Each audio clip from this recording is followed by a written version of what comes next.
Engkau Tuhan kutinggikan, haleluya. Sungguh besar, sungguh mulia karyamu dalam kehidupan kami ya Tuhan.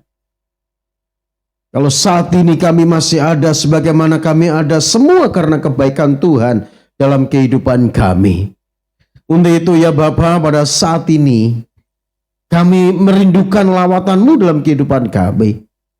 Biarlah Roh Kudus mengurapi setiap kami, sehingga kalau sebentar kami dengarkan firman-Mu, firman-Mu dapat kami pahami dan kami lakukan dalam kehidupan kami, sehingga hidup kami diberkati oleh-Mu. Untuk itu ya Aba ya Bapa, sampaikan firman-Mu, kami siap untuk mendengarkan. Hanya demi Yesus Kristus Tuhan kami mengucap syukur dan berdoa. Kita siap mendengar firman Tuhan, sama-sama katakan amin, amin. Silakan duduk kekasih Tuhan. Salam. Gimana kabarnya sore ini? Tentunya selalu luar biasa bersama dengan Tuhan kita Yesus Kristus. Selamat merayakan hari Paskah, hari kemenangan Tuhan kita Yesus Kristus yang telah mati dan bangkit dari kematian. Saya yakin dan percaya melalui kebangkitan Tuhan kita Yesus Kristus, maka setiap kita memperoleh kemenangan dari Tuhan. Karena Yesus mati supaya kita hidup. Yesus mati supaya kita dibebaskan dari belenggu dosa. Untuk itu saudara, saya mengajak setiap kita untuk mendengarkan kebenaran firman Tuhan yang terambil dari 1 Korintus pasal 15 ayatnya yang ke-14. Saya bacakan buat kita semua. Demikianlah bunyi firman Tuhan. 1 Korintus 15 ayat 14. Tetapi andai kata Kristus tidak dibangkitkan, maka sia-sialah pemberitaan kami dan sia-sia juga kepercayaan kamu. Sekali lagi saudara, tetapi andai kata, jikalau umpamanya Kristus tidak dibangkitkan, maka sia-sialah pemberitaan kami. Dan sia-sialah juga kepercayaan kamu. Andai kata Kristus tidak dibangkitkan. Jadi kita semua adalah orang-orang yang sia-sia. Karena apa? Karena kita percaya kepada Yesus yang tidak pernah mati dan tidak pernah bangkit dari kematian. Bahkan kita ini dikatakan orang yang paling malang di antara semua manusia yang ada dalam dunia ini. Karena Yesus yang kita percayai itu tidak pernah mati dan tidak pernah bangkit dari kematian. Kalau saudara kita dari seberang katanya diserupakan. Jadi Yesus tidak mati. Itu yang dikatakan mereka. Tetapi kita mempercayai bahwa Kristus sudah mati dan bangkit dari kubur. Kalau kita membaca di dalam Markus 16 ayat 1 sampai 8, di sana diceritakan saudara, ada perempuan-perempuan, yaitu Maria Magdalena, Maria ibu Yakobus, lalu ada Salome. Mereka pergi ke kubur Yesus, ya. Sebelum pergi ke kubur Yesus, mereka bertiga itu membeli rempah-rempah. Lalu setelah rempah-rempah dibeli saudaraku, mereka menuju ke kubur Yesus. Namun mereka berpikir karena kubur Yesus itu dimeterai. Kubur Yesus itu ditutup dengan batu yang besar yang susah untuk dibuka saudara. Sehingga dalam perjalanan menuju ke kubur Yesus, ketika perempuan ini dia berpikir rasanya kita mustahil bisa meminyaki Tuhan Yesus dengan rempah-rempah itu. Dan itulah kerinduan tiga perempuan ini saudaraku. Namun setibanya di kubur Yesus, apa yang terjadi saudara? Batu itu sudah terguling. Kubur kosong. Lalu ada seorang pemuda, dan ini adalah seorang malaikat saudaraku, dan berkata, mengapa engkau mencari dia yang sudah bangkit dari kubur? Dia sudah bangkit. Lalu perempuan ini bergegas menuju ke Galilea, mengabarkan berita ini kepada Rasul Petrus saudaraku. Bapak Ibu saudara yang kasih Tuhan, kita bisa bayangkan Yesus 3 hari ada dalam perut bumi, dikuburkan saudara. Namun Yesus bangkit dari kematian. Ini sejarah membuktikan. Alkitab jelas mencatat itu.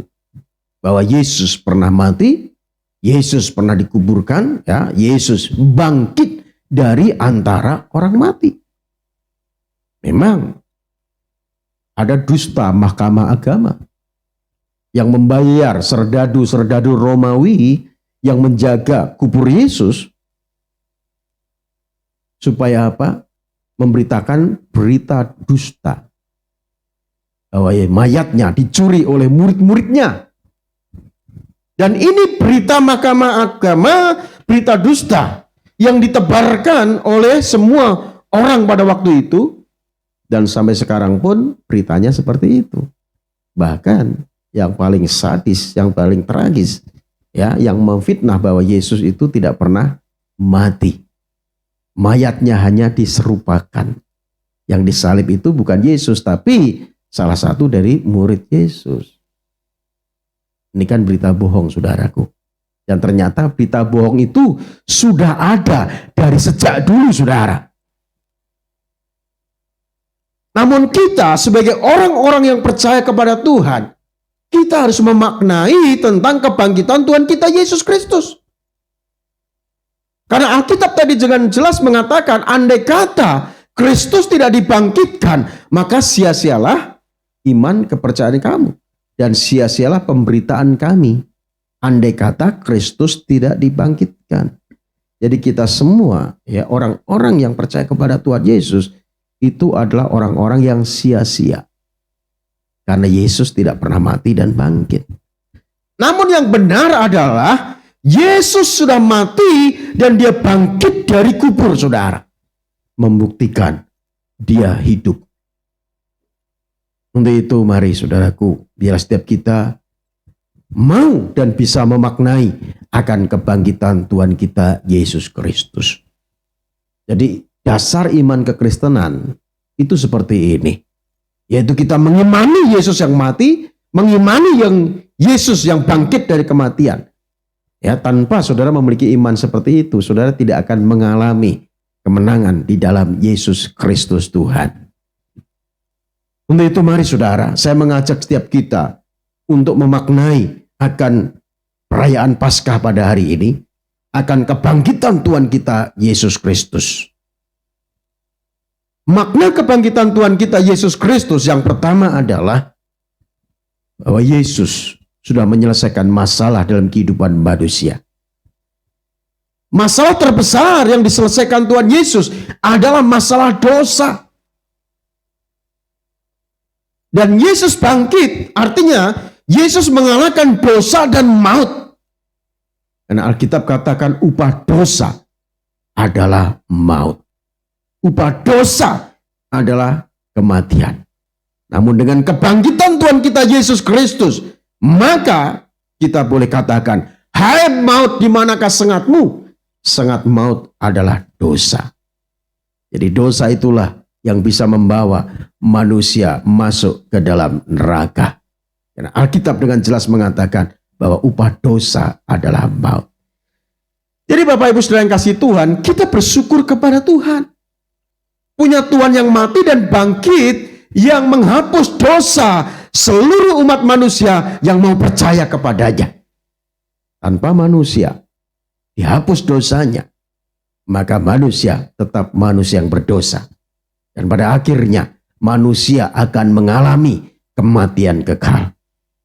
Kita diselamatkan karena iman percaya kepada Tuhan Yesus yang tidak pernah sia-sia itu. Jadi iman percaya kepada Tuhan Yesus itu tidak pernah sia-sia. Jadi kita diselamatkan karena iman percaya kepada Tuhan Yesus. Bukan karena melakukan amal ibadah perbuatan baik. Tapi iman percaya kepada Tuhan Yesus. Sebaik apapun saudara melakukan perbuatan baik, ya, seberibadah apapun saudara, ya, melakukan agamawi, di mata Tuhan, perbuatan baik manusia itu seperti kain kotor. Karena tidak mungkin manusia yang sudah jatuh dalam dosa bisa menutupi pelanggarannya sendiri dengan usahanya sendiri, dengan kekuatannya sendiri, dengan amal ibadah perbuatan baik sendiri. Tidak mungkin, saudara. Tidak mungkin. Karena jelas katakan bahwa upah dosa adalah maut. Namun manusia memiliki pengharapan, manusia diselamatkan karena iman percaya kepada Tuhan Yesus. Sesuai yang dikatakan di dalam Efesus pasal 2 ayat 8 dan 9. Sebab oleh karena kasih karunia kamu diselamatkan oleh iman. Itu bukan hasil usahamu, itu pemberian Allah. Jangan ada orang yang memegahkan diri. Jadi kita diselamatkan karena apa? Karena anugerah. Iman percaya kepada Tuhan Yesus Kristus. Anugerah itu, saudaraku, ya, yang dimiliki oleh sesuatu yang memberi kepada orang yang sebenarnya tidak layak. Namun manusia itu akan dilayakkan pada saat manusia itu mau merendahkan dirinya. Mau datang kepada Tuhan, merasa bahwa dirinya adalah orang berdosa dan membutuhkan juru selamat. Maka Tuhan memberikan anugerahnya. Melalui pengorbanannya di atas kayu salib, darah tercurah. Penderitaan Yesus Kristus yang sudah kita peringati di hari Jumat Agung kemarin, saudara, mengingatkan kita bahwa penderitaan Tuhan Yesus itu menanggung dosa dunia. Dan pada saat Tuhan Yesus tergantung di atas kayu salib, sebelum menyerahkan nyawanya kepada Bapaknya, dia mengatakan, tetelestai, it is finished, sudah selesai. Artinya, saudaraku, dosa dunia sudah ditanggung melalui kematiannya di atas kayu salib. Jadi setiap orang yang mau percaya kepada Yesus, maka diselamatkan oleh Tuhan Yesus. Makanya Alkitab katakan, Yohanes 3 ayat yang ke-16, karena begitu besar kasih Allah akan dunia ini, sehingga ia telah mengaruniakan putranya yang tunggal, supaya setiap orang yang percaya kepadanya tidak binasa, melainkan memperoleh hidup yang kekal. Jadi hanya orang yang mau percaya kepadanya, itulah orang-orang yang tidak akan mengalami penghukuman. Lalu orang yang tidak percaya bagaimana? Pasti akan dihukum dengan penghukuman yang kekal di dalam api neraka yang tidak pernah padam, saudaraku. Untuk itu, selagi masih ada anugerah, mari buka hatimu, terima Yesus sebagai Tuhan dan Juru Selamatmu. Jadi bukan amal ibadah perbuatan baik, iman percaya kepada Tuhan Yesus, itulah yang menyelamatkan kita. Jadi itulah bedanya kekristenan dengan di luar kekristenan. Dalam kekristenan kita diselamatkan bukan karena perbuatan baik. Dalam kekristenan kita diselamatkan karena iman percaya kepada Tuhan Yesus Kristus. Perbuatan baik kita bukan supaya selamat. Karena kita sudah selamat, maka kita harus bisa berbuat baik. Itu bedanya, saudara. Karena sudah selamat, maka kita harus bisa berbuat baik. Itu yang dikatakan di dalam Efesus pasal 2 ayatnya yang ke-10 dikatakan, kita ini buatan Allah, diciptakan dalam Kristus Yesus untuk melakukan perbuatan baik. Ia mau supaya kita hidup di dalamnya, yaitu di dalam Yesus Kristus Tuhan. Itu, saudara. Jadi orang yang percaya kepada Tuhan Yesus disebut Kristen, artinya pengikut Kristus, harus mengikuti jalan Tuhan Yesus. Artinya bisa berbuat baik. Untuk itu, saudaraku, dalam perayaan Paskah ini kita harus memaknai bahwa Yesus sudah menyelesaikan masalah terbesar dalam kehidupan manusia, yaitu masalah dosa itu, saudaraku.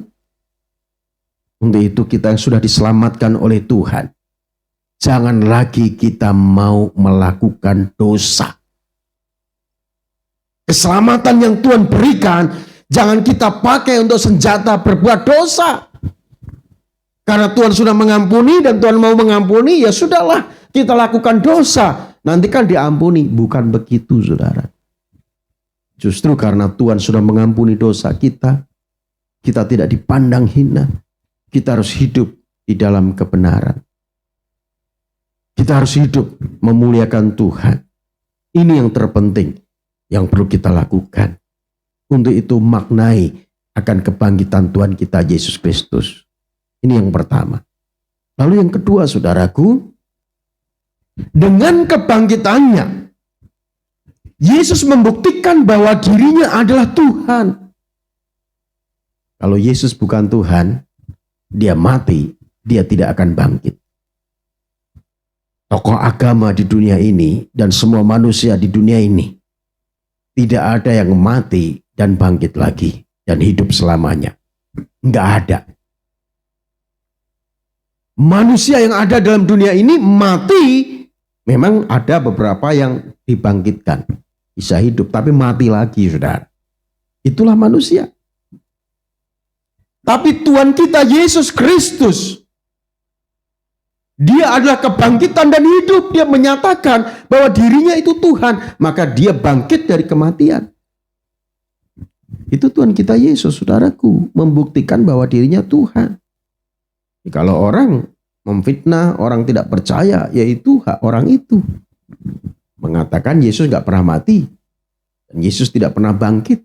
Bahkan ada yang mengatakan mayatnya dicuri muridnya. Ya itulah, terserah orang itu. Namun yang jelas, kalau kita tidak mengakui bahwa Yesus Tuhan, maka kita akan mengalami kebinasaan. Namun Alkitab katakan, barang siapa yang berseru kepada Tuhan, dia tidak pernah dipermalukan. Untuk itu mari saudara, yakini bahwa Yesus adalah Tuhan. Namun seringkali saudaraku, ada yang meragukan bahkan mempertanyakan.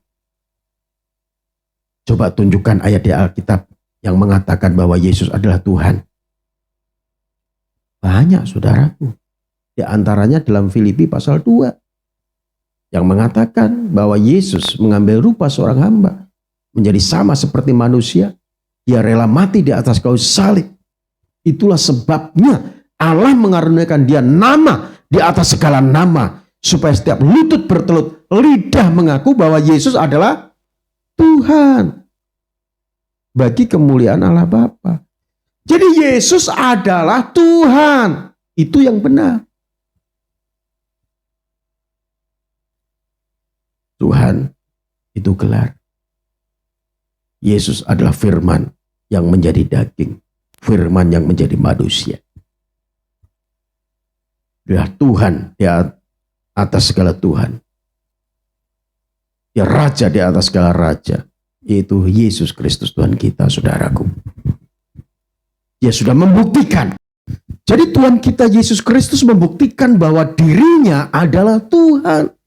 Dia Tuhan yang berkuasa atas sorga dan bumi. Sehingga maut tidak berkuasa atas diri Tuhan kita Yesus Kristus. Dia bangkit dari kematian. Dia membuktikan bahwa Yesus adalah Tuhan. Amin. Ini yang perlu kita pahami. Kita orang percaya harus memaknai akan kebangkitan Tuhan kita Yesus Kristus.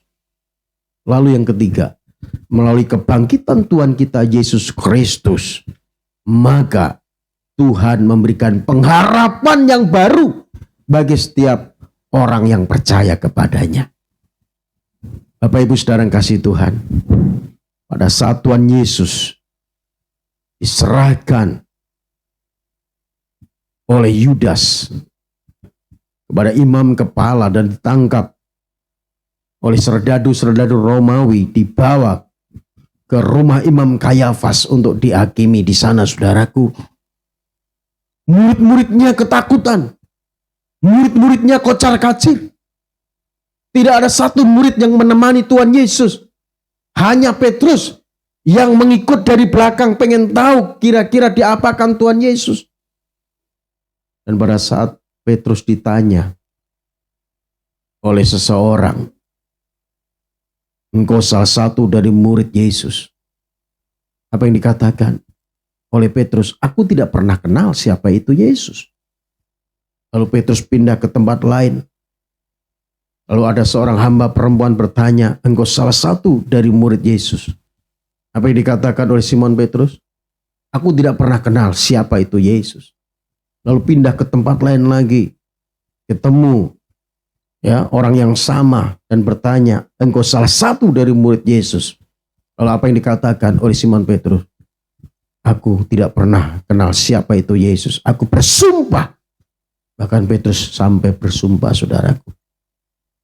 Lalu setelah itu ayam berkokok. Baru Petrus diingatkan. Sebelum ayam berkokok, engkau akan menyangkal aku sebanyak 3 kali. Petrus menyangkal Tuhan Yesus. Murid-murid yang lain ketakutan semua. Dan pada saat Tuhan Yesus disalib, lalu mati dikuburkan, murid-murid Yesus itu sudah dalam hatinya tidak ada harapan untuk mengandalkan Yesus, untuk mempercayai Yesus sebagai Mesias. Karena Yesus tidak bisa membebaskan bangsa Israel dari penjajahan Romawi. Sehingga murid-murid Yesus ini, saudara, dia mengurung diri di suatu tempat dengan pintu terkunci. Murid-murid Yesus sudah putus asa karena gurunya telah mati. Karena Tuhan telah mati. Tidak ada pengharapan. Namun pada saat Tuhan Yesus bangkit dari kematian, maka ada harapan yang baru Tuhan berikan bagi murid-muridnya. Murid-muridnya mulai semangat.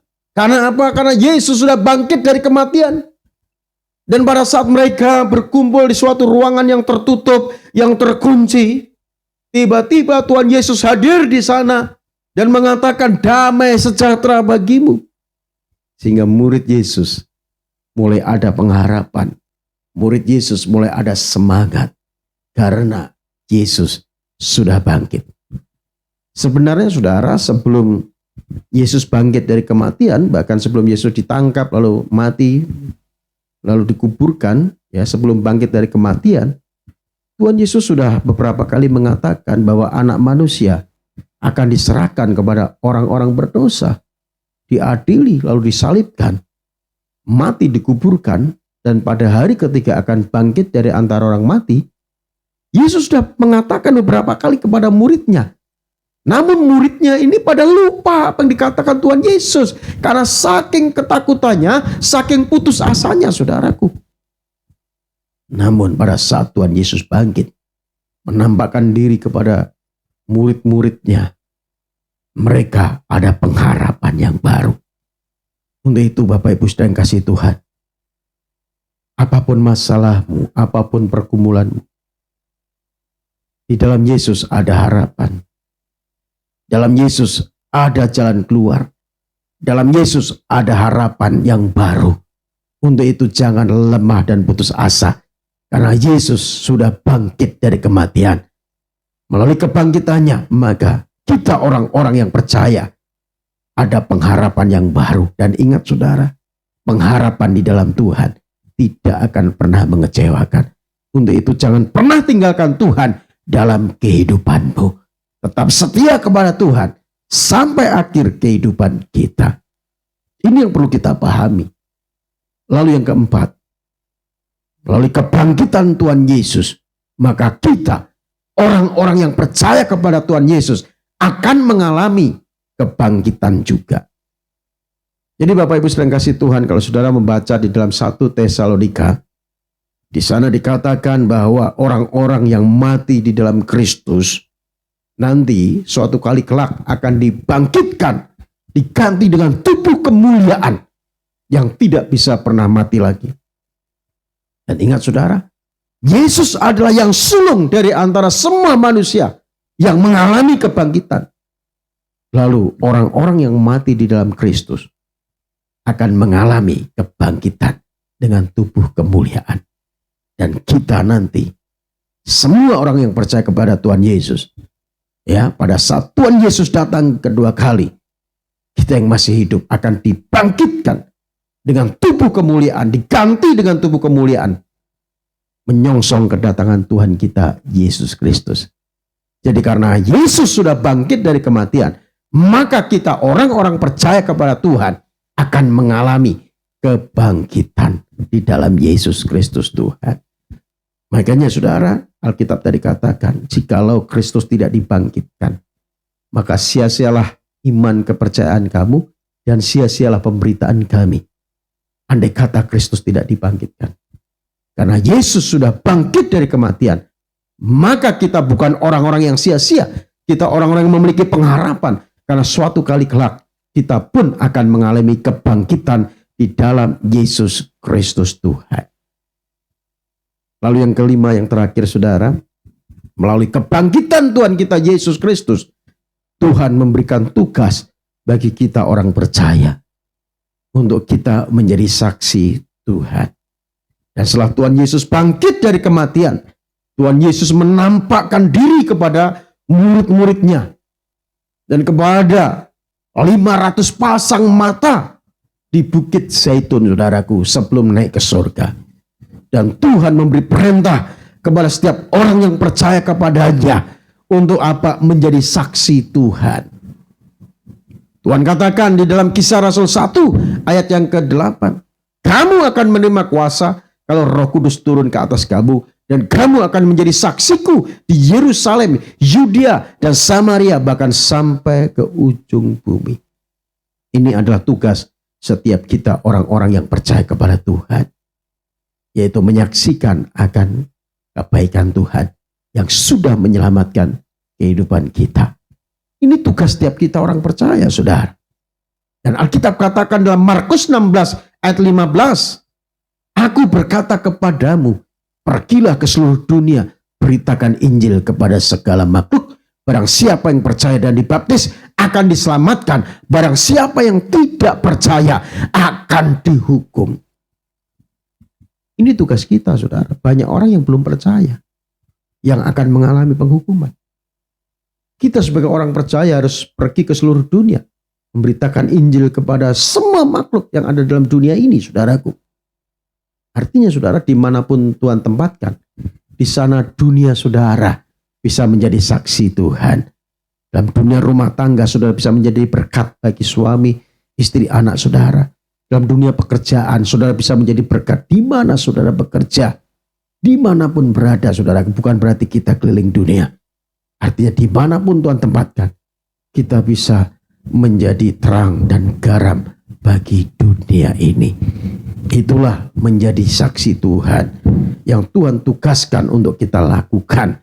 Dan di dalam amanat agung Tuhan Yesus, dalam Matius 28 ayat 19 dan 20, Tuhan Yesus katakan, aku berkata kepadamu, jadikanlah semua bangsa muridku dan baptislah dalam nama Bapa dan Anak dan Roh Kudus. Ajarlah mereka melakukan segala sesuatu seperti yang kuajarkan kepadamu, dan ketahuilah bahwa aku menyertai kamu senantiasa sampai kesudahan zaman.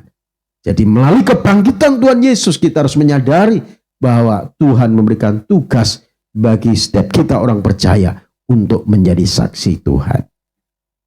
Saya simpulkan firman Tuhan pada sore menjelang malam ini.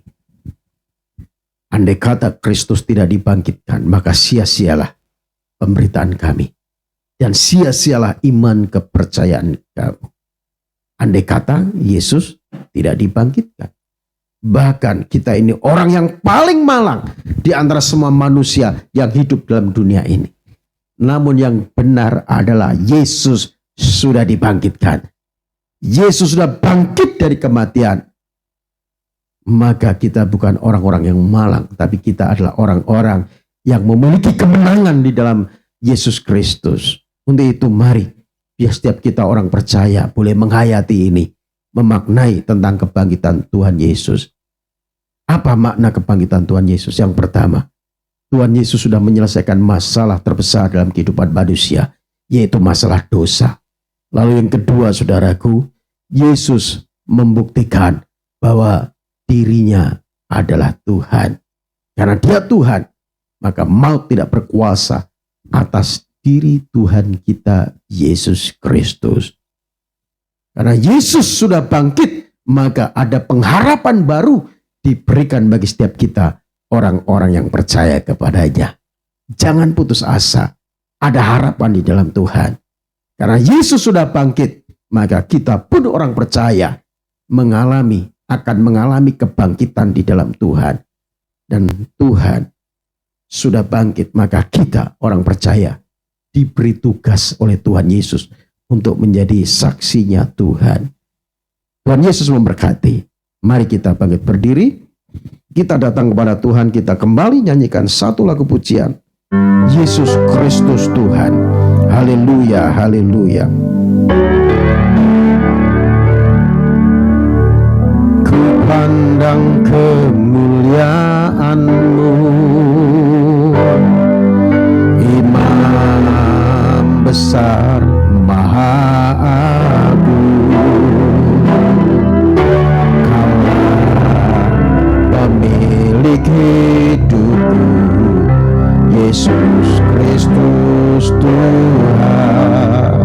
Sujud di depan tahtanya, sujud di depan tahta-Mu, taklukkan seluruh hidupku dalam tangan-Mu penebus, Yesus Kristus Tuhan. Katakan tiada satu pun yang luput. Haleluya.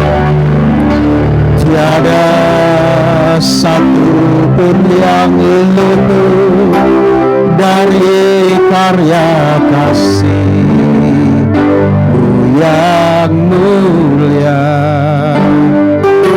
Bagi-Mu segala pujian, hormat, kemuliaan. Engkau Tuhan, Engkau Tuhan tinggikan, yang bangkit dan menang, Yesus Kristus Tuhan. Raja mulia, Raja mulia dan luhur berkorban bagiku.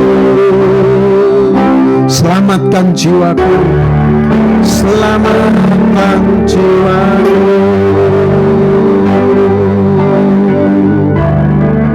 Bapa, kami bersyukur Tuhan, Tuhan yang hidup, yang telah bangkit dari kematian. Kami bersyukur untuk Tuhan yang berkuasa atas surga dan bumi.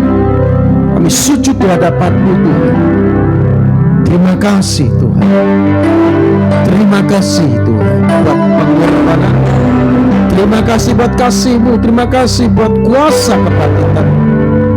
Sehingga kami bangkit dari keterburukan dalam kehidupan kami. Terima kasih Bapa, dan meteraikan firman-Mu dalam dalam hati kami, sehingga kami terus bertumbuh, berakar dan berbuah, dan nama-Mu dipermuliakan. Terima kasih Bapa. Sebentar kami akan hadiri bala kami dan bisa.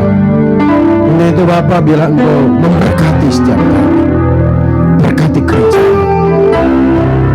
GPI Life in Christ menjadi gereja yang hidup bertemu dalam Allah, menjadi gereja yang dipakai sebagai orang untuk menjangkau jiwa-jiwa. Terima kasih Bapa, dan sebelum kami berpisah, kami rindukan Engkau memberkati kami semua dengan berkat yang terbaik dari Tuhan. Mari kasih Tuhan, arahkan hati-Mu untuk kita menerima berkat yang terbaik dari Tuhan. Terimalah anugerah berkat yang berlimpah-limpah dari Allah Bapa kita di sorga, cinta kasih sayang daripada Tuhan kita Yesus Kristus, oleh persekutuannya dengan kuat kuasa Roh Kudus menyertai kita sekalian. Mulai saat ini, besok, hingga Yesus menyebut kita masuk dalam kehidupan kekal sampai selama-lamanya. Setiap kita yang sudah diberkati Tuhan dan yang percaya sama-sama katakan amin. Tuhan Yesus memberkati.